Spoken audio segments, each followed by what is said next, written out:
quand on m'a dit que j'allais parler, on m'a donné la date du 31 juillet, pardon. J'ai regardé mon planning et j'ai dit oui, c'est bon.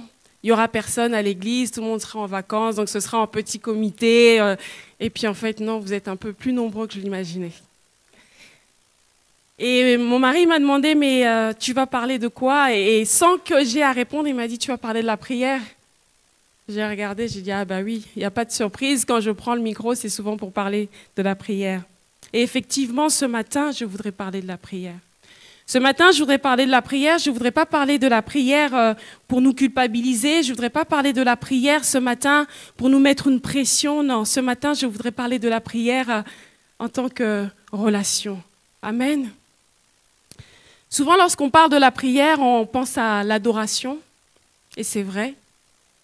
Cela fait partie d'une forme de prière. Nous prions et nous adorons le Seigneur, nous regardons ce qu'il a fait. Il suffit qu'on se promène ou qu'on prenne juste le temps de regarder un oiseau et de se mettre à l'adorer parce qu'en fait, on réalise qu'il est immensément grand. Il suffit qu'on lève les yeux vers le ciel et on voit l'immensité de cette étendue qu'on ne maîtrise pas pour commencer à l'adorer. Il y a cette forme de prière qui est la louange, la reconnaissance, où on regarde à ce qu'il a fait dans nos vies, on regarde à ce qu'il est pour nous, ce qu'il a fait dans la vie de nos enfants, de nos familles, de nos proches. Et on se met à faire monter une prière de reconnaissance, à dire merci Seigneur, merci pour ce que tu fais, merci pour ce que tu as fait, merci parce que tu as agi. Et il y a cette prière, la prière d'intercession. Cette prière où on se tient debout en faveur d'eux. On se tient debout en position pour combattre pour. Cette prière dont moi j'ai bénéficié en fait tout au long de la semaine. La prière d'intercession. Et je remercie celles et ceux qui l'ont fait pour moi cette semaine parce que Dieu sait que j'en avais vraiment besoin. Amen. Alors oui, c'est vrai. Il y a l'adoration, il y a la louange, il y a l'intercession. Mais il y a une autre forme de prière. Une autre forme de prière qui vient compléter, qui vient s'ajouter à ces trois formes-là dont je vous parle ce matin. Souvent, disons presque tous les jours, du lundi au vendredi, comme beaucoup, je vais au travail. Et chaque fin de journée, j'éteins mon ordinateur, je descends, je franchis la porte et je prends mon téléphone. J'appelle quelqu'un. Il y en a certains qui vont penser que j'appelle Alexis. Non, non, j'appelle pas Alexis. J'appelle ma petite sœur. Quand j'appelle ma petite sœur, en fait, je sais que je vais juste lui raconter ma journée. Elle va juste me raconter sa journée. Ça va être un moment un peu détente. Ça va être comme pour moi un sas de décompression avant d'arriver à la maison et de commencer ma seconde journée. Les mamans savent de quoi je parle. Et en fait, pendant ce temps de trajet avec ma petite sœur, mon trajet dure en général entre 1h et demie, ça dépend. Cécile pourrait vous témoigner nos péripéties liées au transport. Et pendant ce temps-là, je discute avec ma sœur. Je lui dis combien c'était difficile, ou je lui parle de mes bons moments avec mes collègues, ou des moins bons, etc. Et bien sûr, pareil, elle me raconte aussi ce qu'elle a vécu au travail, les remarques, etc. Et c'est un temps simple, un temps juste de détente, en fait. Et ce matin, en fait, ce que je voudrais, au travers de cet exemple avec ma sœur, c'est de te dire que ce temps-là, ce temps où tu prends juste la peine de parler, d'être toi-même, d'être authentique, ce temps-là, tu peux le passer avec le Seigneur. Amen. Ce temps-là, tu peux le passer avec le Seigneur. Et pour cela, on va lire un verset que vous connaissez tous. C'est dans Philippiens. Philippiens au chapitre 4. Je vais mettre mes lunettes.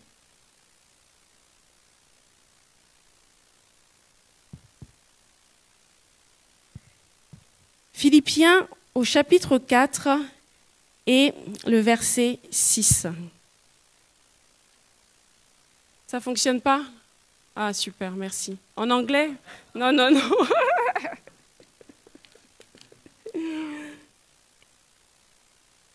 En français, c'est bon?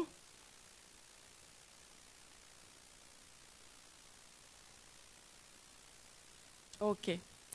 Vous le connaissez tous, on le connaît tous parce qu'on se le répète, on se le rabâche régulièrement, surtout quand on a des soucis, quand il y a des choses qui nous préoccupent. Il nous est dit, Paul qui écrit aux Philippiens, il dit « Ne vous inquiétez de rien, mais en toute chose, faites connaître vos besoins à Dieu par des prières et des supplications avec des actions de grâce. » Paul dit aux Philippiens « Ne vous inquiétez de rien, mais en toute chose. » Et ce qui nous intéresse ce matin, c'est le toute chose. Amen.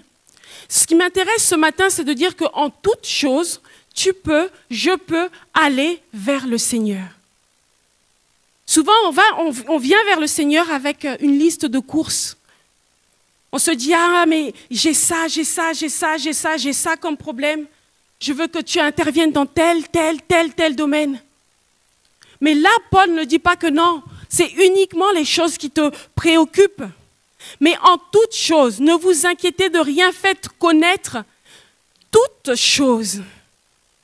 Et moi, quand je lis toutes choses, je comprends que le Seigneur a besoin de bien plus que mes inquiétudes. Le Seigneur a besoin d'échanger bien plus que ce qui m'alourdit, ce qui me pèse. Le Seigneur a besoin également d'échanger avec moi des choses qui me donnent la joie. Des choses dont j'ai juste envie d'échanger avec lui, des choses légères, des envies, des besoins, mais peu importe, le Seigneur a besoin de bien plus que cela. Ce matin, je voudrais encourager quelqu'un à avoir un temps d'amitié, de prière, d'amitié et de complicité. De prière, d'amitié et de complicité. Lorsque je parle avec ma sœur, effectivement, ça me détend, ça me fait penser à autre chose.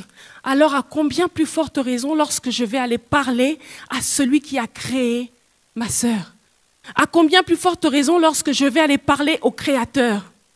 Nous avons pris l'habitude de parler aux créatures. Nous avons pris l'habitude d'aller chercher les créatures. Mais nous avons oublié d'aller d'abord vers le Créateur. Ce matin, je voudrais te dire que ta femme est la créature de Dieu. Ton mari est la créature de Dieu. Mais il y a des choses que ta femme, que ton mari, que ta sœur, que tes frères et sœurs ne pourront pas te donner parce qu'ils ne sont pas le Créateur. Amen. Ce matin, ce que je veux t'amener à faire, c'est d'aller directement vers la source. Alléluia. C'est d'aller directement vers la source et peu importe ce qui peut te bloquer, peu importe ce qui peut t'alourdir ce matin, ce que je nous appelle à faire, c'est d'aller vers le Créateur. Mais souvent, les circonstances de nos vies, les circonstances de tout simplement nos journées, nous font oublier cela. Nous paniquons rapidement et nous cherchons une solution en regardant face à face, c'est-à-dire à ceux qui sont en face de nous. Mais nous oublions de lever les yeux. Nous oublions de lever les yeux vers celui qui a créé toutes choses, qui est au contrôle de toutes choses. Lorsque Paul dit aux Philippiens, mais en toutes choses, oh, moi, ça me fait du bien. Ça me fait du bien parce que je sais que devant mon Dieu, devant mon Père, je peux être libre. Ça me fait du bien parce que je sais qu'il n'y a pas une catégorie de choses, de sujets dont je ne peux pas parler avec lui. Ça me fait du bien parce que je sais que quel que soit ce que j'ai dans mon cœur, quel que soit ce que j'ai dans mes pensées, quel que soit ce qui s'est passé au travail, quel que soit ce qui s'est passé avec mon mari, avec les enfants, je sais que je peux aller au-devant de lui. Et ce matin, c'est cette dimension-là. C'est cette dimension-là de dire, mais oh Père, papa, j'ai besoin. Papa, je veux. Papa, je crie vers toi. Ok, mais papa, ça me fait rire. Papa, j'ai bien aimé lorsqu'il s'est passé ça. J'ai bien aimé ce que tu as fait à ce moment-là. C'est cette relation-là d'amitié. Vous allez vous dire, mais c'est léger peut-être parler de la relation d'amitié avec le Seigneur. Parce que moi, lorsque je regarde le Seigneur, je regarde au roi, je regarde au Père, je regarde à l'autorité suprême, je regarde à celui qui est souverain. Et c'est vrai. Et c'est vrai. Parce que justement, c'est mon Père, parce que justement, c'est le roi, parce que justement, il est souverain. Je peux venir devant lui. Amen. Je peux venir devant lui. Ce matin, ce que je veux te dire, c'est de ne pas mettre de côté certains sujets. Ce matin, ce que je veux te dire, c'est de ne pas mettre de côté et dire non, mais ça y est, il a déjà fait. Oui, il ne fera pas. Oui, il n'entendra pas. Ce n'est pas important pour lui. Ça, c'est un piège, c'est un mensonge de l'ennemi. Ce qui est important pour toi, tes moments de joie, tes moments de peine, tes moments de doute, tes moments de crainte sont importants pour ton Père. Alléluia. Cette relation d'amitié dont je parle ce matin va bien au-delà que juste me faire du bien. Parce que lorsque tu as une relation d'amitié avec quelqu'un, cette personne-là va te donner des secrets, va te partager des choses qu'elle ne va pas partager avec une autre, va te dire des choses à faire, des choses peut-être à ne pas faire. Et lorsque tu as cette relation, lorsque tu développes cette relation d'amitié avec le Seigneur, tu verras que lorsqu'il faudra aller dans l'adoration, il te dira, viens, je veux que tu m'adores. Lorsqu'il faudra aller dans un moment de louange et de reconnaissance, il te dira, regarde ce que j'ai fait. Pourquoi doutes-tu? Alors tu rentreras dans un moment de louange et de reconnaissance. Lorsqu'il faut aller dans le combat, ma sœur, mon frère, il te dira, oh, il y a quelqu'un qui en veut à ta vie. Il y a un ennemi qui en veut à ta vie. Il y a quelqu'un qui en veut à tes enfants. Il y a quelqu'un qui en veut à ton travail, etc. Il te le dira. Parce qu'en fait, tu as développé une relation d'amitié avec lui. Amen. Amen.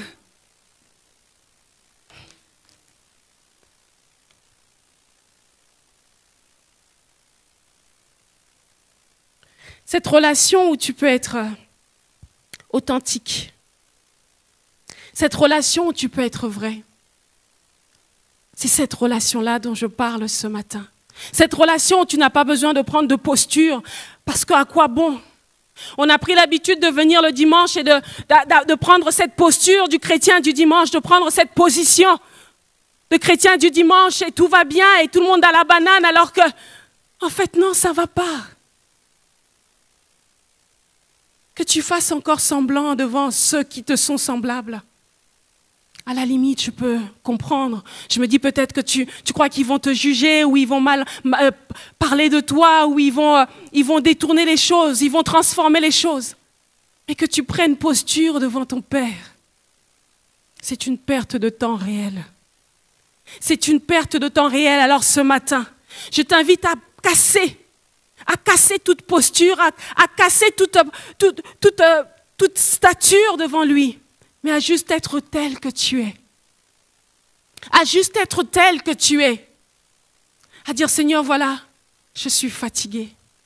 À dire, Seigneur, voilà, je ne me sens pas bien. À dire, Seigneur, voilà, je suis triste, je ne comprends pas. Ce matin, c'est ce que je t'appelle à faire. Il y a quelques mois, j'allais au travail et j'étais en voiture. Et puis, je parle au Seigneur et je lui parle de mon travail, de mon poste que j'avais à ce moment-là. Et je lui parle, je lui dis, oh, tu sais, c'est un poste que je t'ai demandé, mais quand même, en fin de compte, je m'ennuie. Hein. Je ne l'aime pas vraiment, ce poste. Et c'est une conversation, en fait. Je ne peux pas dire que j'étais en posture de prière, j'étais à genoux, comme souvent on aime imaginer, j'étais là. Non, j'étais dans ma voiture, pépère, en train de rouler et juste en train de discuter avec le Seigneur.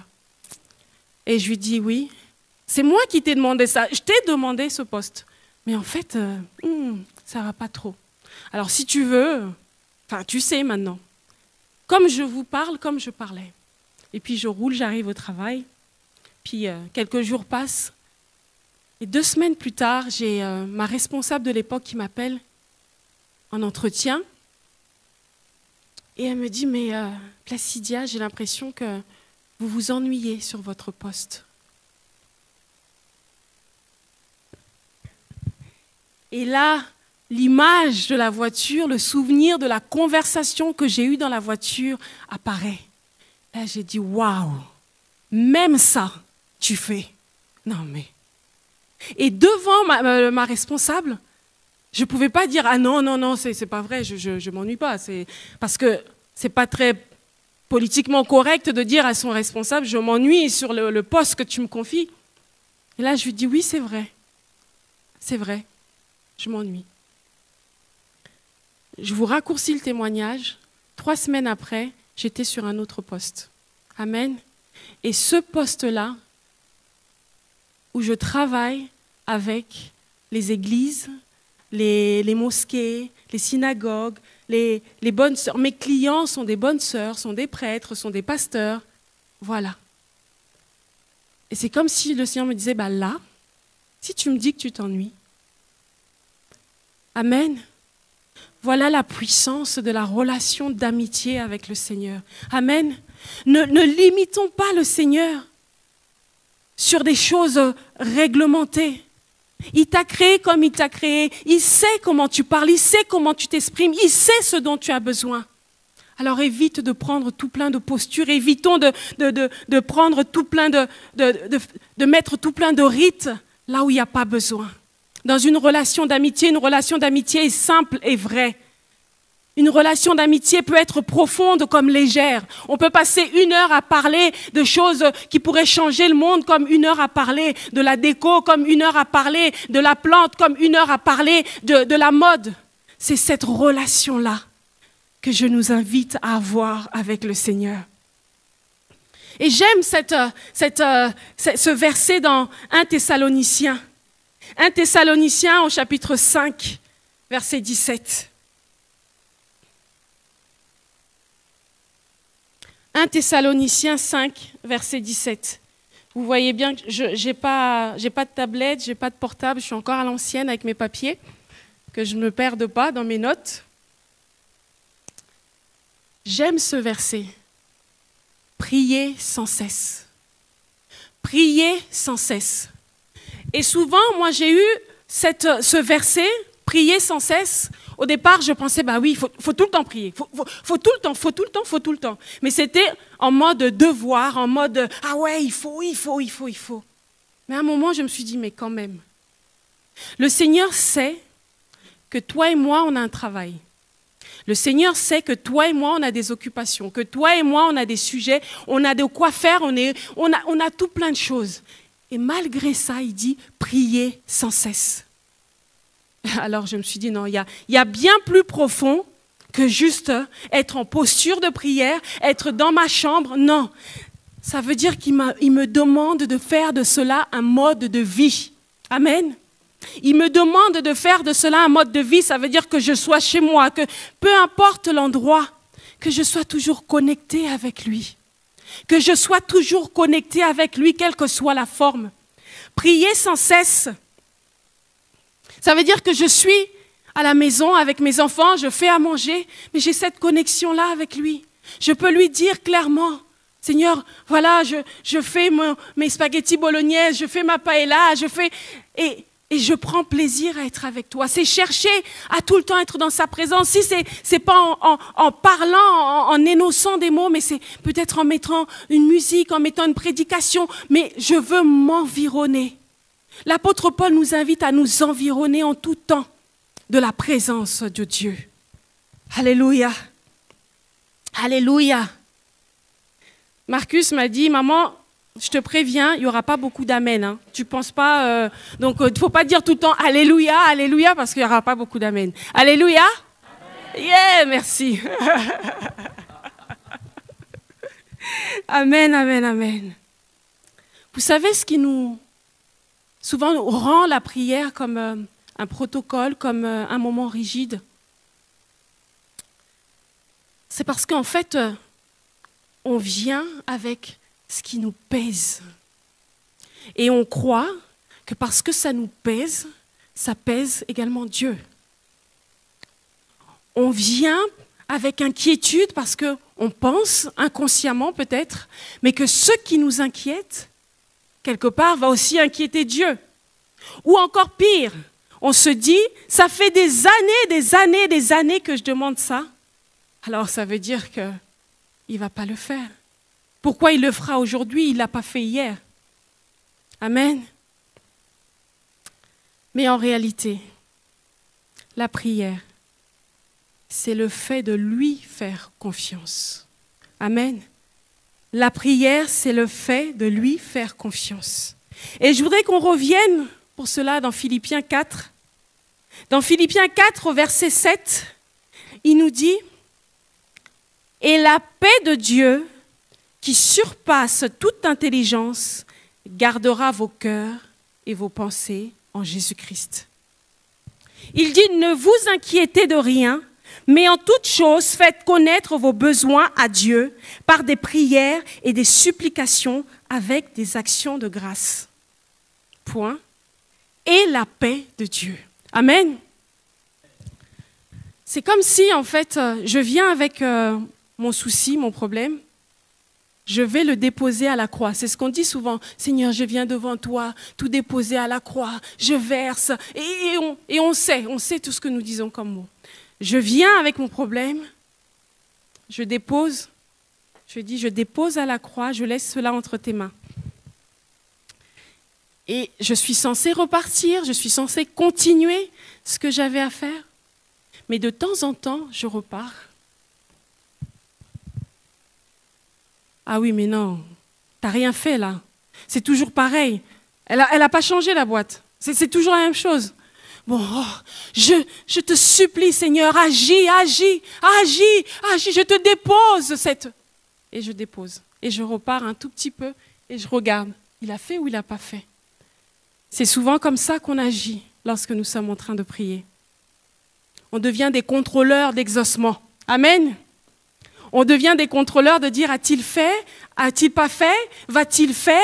Et quand va-t-il faire? Et comment? Et pourquoi? Non. Ici, la clé de la paix, ce n'est pas qu'il ait exaucé la prière. Amen. La paix ne viendra pas parce que le Seigneur a exaucé. La paix vient du fait que tu lui as déposé. La paix vient du fait que tu lui as dit. La paix vient du fait que tu lui as exposé. Ça vient de là. Et nous, on fait l'erreur souvent de checker. Je confie ma plante au jardinier parce qu'elle est malade. Je ne vais pas aller voir le jardinier. Et Patrick sait de quoi je parle. Je ne vais pas aller voir Patrick et dire... Qu'est-ce que tu lui as donné comme soin? Qu'est-ce que tu lui as donné comme pesticide? Qu'est-ce que tu as fait? J'ai confiance parce que c'est son métier. Je sais qu'il fera ce qu'il faut. Amen. C'est ce qui nous enlève la paix. C'est qu'on conditionne notre paix à l'exaucement du Seigneur. Entre nous dit, qu'est-ce que nous demandons souvent? Peut-être tu demandes un meilleur travail. Mais crois-tu que quand tu auras un meilleur travail, tu auras la paix? Crois-tu que la paix est détenue par ce meilleur travail? Crois-tu que ce travail est la source? Peut-être que tu demandes quelque chose pour tes enfants. Mais penses-tu réellement que quand ton enfant sera marié ou quand tu seras marié, tu auras la paix? Pour ceux qui ne sont pas encore mariés, je confirme que le mariage n'apporte pas la paix. Qu'on ne te détrompe pas. Amen. Il n'est pas là, donc je peux.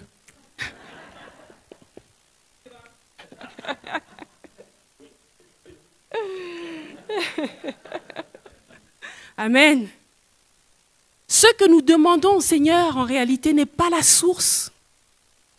C'est des choses que nous voulons voir s'accomplir. Il n'y a pas longtemps, on a prié pour Gilliane, parce que Gilliane n'était pas en forme. On a prié. Gilliane est sortie de l'hôpital. Et on a béni le Seigneur, on a dit Amen, merci Seigneur, parce que tu agis, tu fais au-delà de ce qu'on peut penser. Et on était dans la joie. Et il n'y a pas longtemps, Eliane envoie un message, prions pour Gilliane, parce qu'elle cherche un stage. Amen. Nous avons encore prié. Alléluia. En fait, tout ça pour vous dire que ce n'est pas la guérison de Gilliane qui a ramené la paix. Ce n'est pas le mariage qui va ramener la paix. mais c'est le Créateur, celui qui est la source. Et c'est ce que nous oublions lorsque nous venons déposer aux pieds du Père. Nous oublions qu'en fait, non, Paul nous dit que « et la paix de Dieu qui surpasse toute intelligence ». Ça veut dire que cette paix-là n'est pas liée à ce qu'il exauce, mais cette paix-là est liée au fait que je lui fais confiance au travers de la prière. Je reconnais sa souveraineté. Alléluia. Prier, c'est reconnaître la souveraineté de Dieu. Prier, c'est reconnaître que moi, je ne peux pas, mais je te fais confiance, toi, tu peux. Alors, je ne veux pas conditionner ma paix à ce que tu vas faire, comment, pourquoi et quand. Parce que peut-être en réalité qu'il ne le fera pas. Parce que la Bible nous dit qu'il fait toutes choses bonnes en son temps. Alléluia. Il dit encore ce verset que j'ai longtemps détesté, toutes choses concourent au bien de ceux qui aiment Dieu. Alléluia. Ce verset où quand tu traverses des moments difficiles et quelqu'un vient te dire toutes choses concourent au bien de ceux qui aiment Dieu, tu as juste envie de lui dire ah bon. Ah bon. Prier, c'est faire confiance. C'est aller à la source. Alléluia.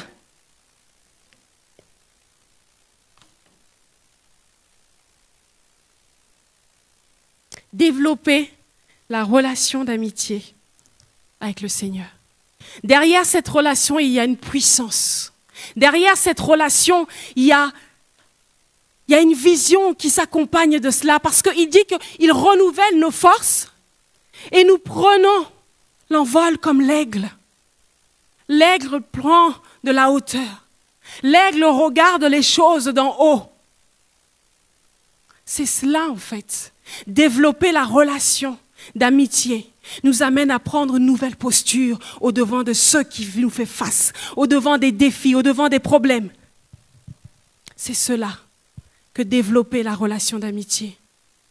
Qu'on ne nous culpabilise pas avec la prière, qu'on ne nous culpabilise pas, qu'on ne te culpabilise pas avec la prière. La prière n'est pas un devoir uniquement, oui, elle peut devenir un devoir, mais la prière est surtout une relation que Dieu veut avec chacun de ses enfants, une relation que Dieu veut avec chacune de ses créatures. Il s'est choisi, j'aime beaucoup ce terme, il t'a choisi, toi et moi, pour être des partenaires de l'accomplissement de sa volonté. J'aurais voulu que tu acclames à ce moment-là. Il s'est choisi des partenaires pour être avec lui pour l'accomplissement de sa volonté. Est-ce que nous pouvons acclamer? Est-ce que tu peux acclamer pour le Seigneur, pour toi-même? Parce qu'en fait, tu es le partenaire de Dieu pour l'accomplissement de sa volonté. Pour rappel, il n'a pas besoin de ta prière, il n'a pas besoin de ma prière. Mais il a dit, je t'ai créé pour que tu sois en communion, en relation avec moi. Voilà ce pourquoi je t'ai créé. Voilà pourquoi tu es là. Lorsqu'il veut faire quelque chose dans la vie de quelqu'un, je ne sais pas si vous êtes comme moi, lorsque je reçois une demande de prière, je suis « Waouh! Dieu, tu me choisis comme partenaire. Tu me choisis comme partenaire. » Ça veut dire que moi, de qui peut-être on n'aurait pas dit de bonnes choses dans le passé, de qui peut-être on aurait dit je ne sais quoi, tu dis non, toi, je te choisis maintenant comme partenaire pour l'accomplissement de ce que je veux faire. Alléluia. Alléluia. Ce matin, je veux que nous puissions changer notre regard sur la prière. Je veux que nous puissions changer notre regard sur cette relation d'amitié que le Seigneur nous appelle à avoir avec lui. Amen. Amen, amen, amen. Il est bon. Alors vous allez me dire, mais comment développer cette relation? Comment développer cette relation d'amitié avec le Seigneur? Pratiquement, en sens pratique, tout ce que tu voudrais dire à celui qui est ton semblable. Peut-être tous les problèmes, tout ce qui te charge, mais aussi tous les moments de joie que tu voudrais partager avec un être cher, avec ceux qui te sont proches. Commence à le partager avec le Seigneur. Amen. Commence à le partager avec le Seigneur. Pour certains, ça va être dès le matin au réveil. Pour d'autres, ça va être à midi. Pour d'autres, ça va être le soir. J'ai envie de dire, peu importe. Chacun son rythme. Chacun son heure. Chacun sa forme. Mais le plus important, c'est que toi, tu trouves ton rythme. C'est que toi, tu trouves la forme pour pouvoir partager avec ton Père ce qui te tient à cœur. Lorsque tu as quelque chose qui te gêne, qui te fait vibrer, au lieu d'attendre, de dire « Oh là là, il faut absolument que j'en parle à Martine, il faut absolument… » François. Peut-être c'est quelque chose qui te fait mal au ventre, qui te donne des angoisses. Et tu dis « Mais je suis seule, je n'ai personne à qui me confier, je n'ai personne à qui dire ce problème. » Ce matin, chose pratique, parle-en d'abord à ton Père. Tu vas développer ainsi la relation d'amitié. Alléluia. Parle-en d'abord à ton Père. On me pose souvent la question, mais toi, tu écoutes les gens, tu parles avec les gens, mais tu écoutes. Qui t'écoute? Qui te parle? Et j'ai réalisé que j'ai tellement déjà tout dit au Seigneur que lorsqu'il s'agit maintenant de dire à quelqu'un, eh ben, il me reste très peu de choses à dire. J'ai tellement tout déchargé, tout dit, j'ai tellement pleuré, j'ai tellement rigolé, j'ai tellement dansé. Je suis une Congolaise, donc j'aime danser. J'ai tellement dansé devant le Seigneur que du coup, quand on arrive à l'église, ça va peut-être vous surprendre, mais je me contiens. Je me contiens. Ce matin, quand on a chanté Loué, loué, moi, j'ai la version en créole. Et la version en créole, loué, loué, péché, moi effacé, loué, loué, gloire à Jésus, péché, moi effacé. Moi, j'aime la version créole. Parce que quand on commence la version créole, je pars. Amen.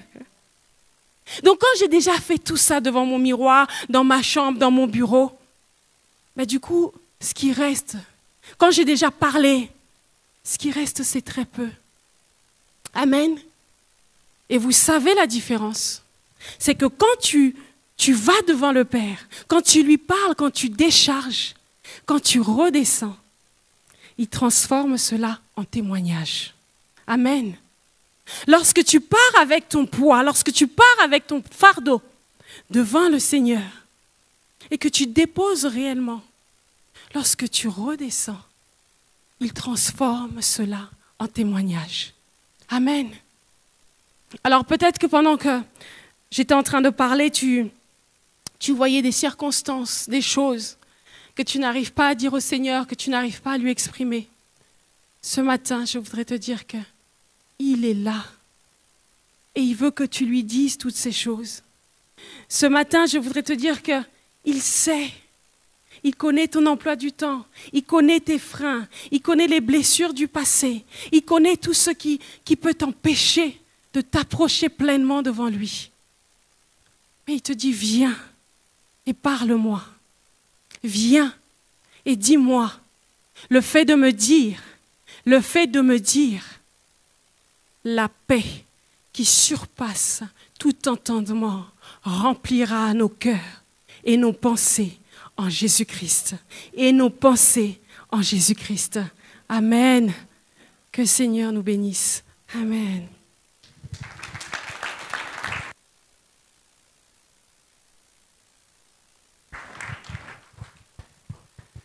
Amen. Merci beaucoup, Placidia.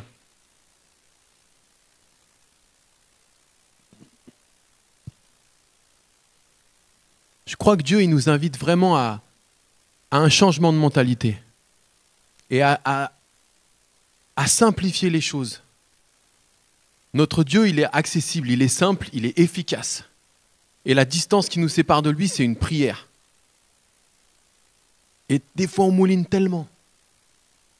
Ne vous inquiétez de rien, mais en toute chose, faites connaître vos besoins à Dieu par des prières, des supplications et des actions de grâce.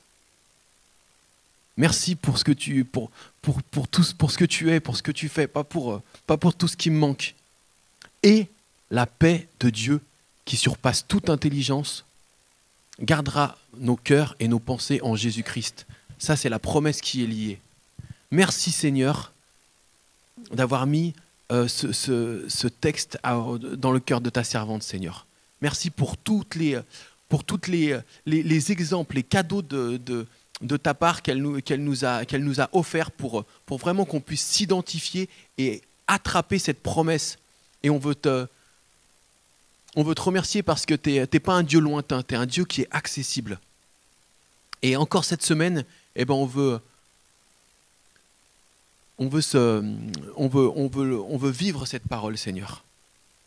Merci parce que quand l'apôtre Paul il disait « prier sans cesse », eh ben, il n'était pas dans une grotte ou dans un monastère, c'était un apôtre, c'était un évangéliste, c'était un pasteur, c'était un fabricant, il fabriquait des tentes en même temps la journée, il avait un emploi du temps plus que blindé, et pourtant il pouvait dire « prier sans cesse » parce que tu étais à ses côtés à chaque instant, et qu'on puisse dans notre voiture, dans notre travail, sur notre lieu de vacances, eh ben, vivre cette relation simple avec toi en faisant nos spaghettis bolognaises. Merci parce que tu es ce Dieu qui est présent, qui est accessible et qu'on peut te prier même en tongue. Merci parce que tu es avec nous tous les jours. C'est une promesse.